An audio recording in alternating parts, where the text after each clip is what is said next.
战争迷雾笼罩着所有人，以色列水淹哈马斯，质疑声让以色列陷入舆论战，俄乌战场全面冻结，美国援乌计划出现波折，但欧洲人却并未放弃乌克兰。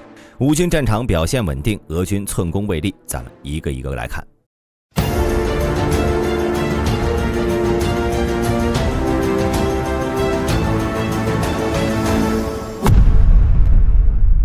从12月7号以来呢，以色列水淹哈马斯以后，已经有数百名哈马斯成员出来投降了。但此时有媒体指出，以军的水淹策略呢似乎有些不妥。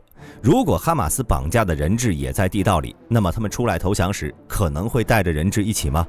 答案恐怕不用大兵再说了，这让 IDF 间接成为了迫害人质的帮凶。另外呢，以军灌溉了大量的海水进入隧道，在逼出哈马斯以后，还会再费时间抽干隧道中的海水吗？答案依然是否定的。那么这些海水必然会渗透进入地下，污染加沙地带的地下水。即便将来哈马斯被清除了，代价却是将整个加沙地带变成盐碱地。难道这就是以色列希望的吗？但愿以军能有相应的处理方式吧。其实不是说水淹七军不行，而是后续解决方案要跟上。不过从现在的实际效果来看，水淹哈马斯隧道的成效是有的，可却成了一把双刃剑，因为在舆论方面，以色列并没有成功。另外呢，在12月9号，也门胡塞武装又活跃起来了。他们在红海使用导弹和无人机袭击了2艘以色列船只，并表示将继续拦截过往船只。以色列为此不得不让商船换个航道。然而仅此一项就让以色列损失了30亿美元。以色列总理内塔尼亚胡跟拜登私聊，如果美国不打击胡塞武力的话，以色列将单独行动。在以色列的北部，炮轰还在进行，内塔尼亚胡同样无法容忍黎巴嫩武装的挑衅。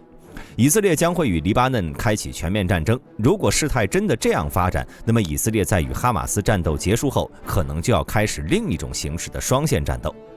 其实以色列和哈马斯完全不是一个量级上的对手。现在哈马斯还能继续战斗，可以说更多依靠的是战斗意志，以及在舆论场上的一些有力形势。如果以色列能够做好该做的事，做好人道主义通道，再与哈马斯真刀真枪的对战，相信时间会给出最后的决断。好了，接下来咱们再来看看俄乌战场。俄乌战场的战线方面，大家可以去看往期战报，放心，肯定不会错。战线变化呢，在地图上不会超过1毫米。比如马林卡这里，1个星期前俄军就宣布占领了这里，但结果乌军当时还死守着这最后的9栋楼房，也就是马林卡的5%。经过俄军1个星期的不懈奋斗，终于拿下了2栋楼房，或者说铲平了2栋楼房，乌军后撤了2%。不能说是纹丝不动吧，但只能说俄军的战斗力实在是感人。上个星期大兵和兄弟们提过各种支援乌克兰的一揽子计划，德国、英国、保加利亚都表示支持乌克兰的卫国战争，连日本都做出了表示。可同时呢，美国在支援乌克兰时却受到了国内的阻拦，500亿的支援计划眼看要泡汤了，而且有33%的美国民众认为不需要再支持乌克兰了。可拜登政府却不这么认为，支持乌克兰是最好的选择，不然俄罗斯这个战争的头一开，却又尝到了甜头，以后世界还不乱成了一锅粥吗？而且现在已经有这种趋势了，比如委内瑞拉，不就是学着俄罗斯公投占领了2/3的圭亚那吗？不能说很像吧，只能说是一模一样。所以大兵认为，美国这个援助最终还是会送到乌克兰手里的。而且以色列与美国政府意见出现了分歧，这可能也是乌克兰人争取援助的机会。而且乌克兰打这次战争的正义性方面呢，那是站得相当稳。除此之外呢，现在乌克兰的仗已经打得相当好了，这可不是大兵下的结论，而是战线决定的。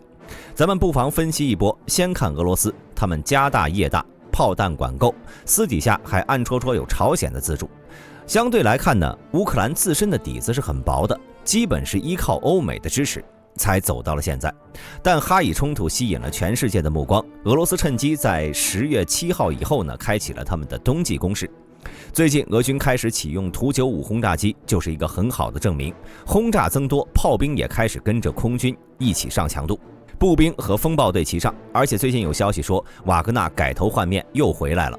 可以说现在乌军面对的挑战要比夏季反攻时的俄军要强得多。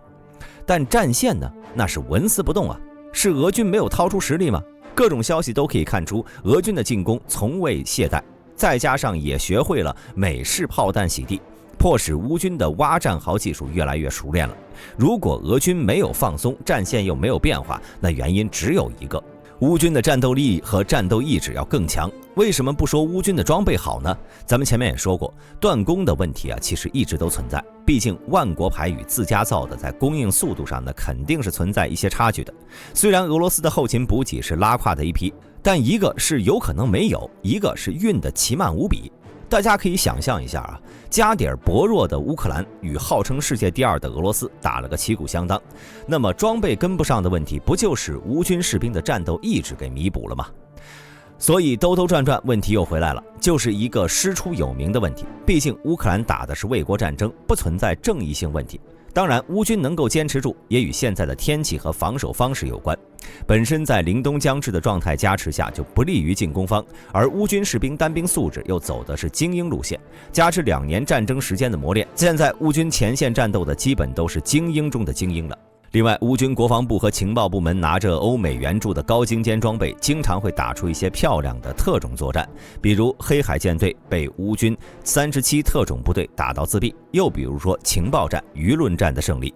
策反工作相对突出，这些出其不意的战斗效果经常会使得俄军顾此失彼，最终经过多方面的综合因素，本处在弱势方的乌军终于是守住了战线，让俄军的反攻沦为了笑话。不过现在说这话还太早，等到明年开春咱们再来看这条战线。俄乌战场就说到这儿吧。最后呢，咱们还得提一下委内瑞拉。根据路透社的消息，委内瑞拉总统尼古拉斯·马杜罗将于2天后，也就是12月14号会见圭亚那总统穆罕默德·伊尔法安·阿里，就2国之间存在的领土争端好好谈谈。不过大兵并不认为这事儿只靠几句话就能解决。如果圭亚那这都能忍下来，或者美国盟友能忍，那圭亚那离完全并进委内瑞拉也不远了。只希望马杜罗能够以和为贵吧。最后的最后呢，大兵还是那句话，这里咱们只做战场分析，不谈立场与政治，希望兄弟们理解。好了，今天的战报到此结束，我是大兵，我们下期再见。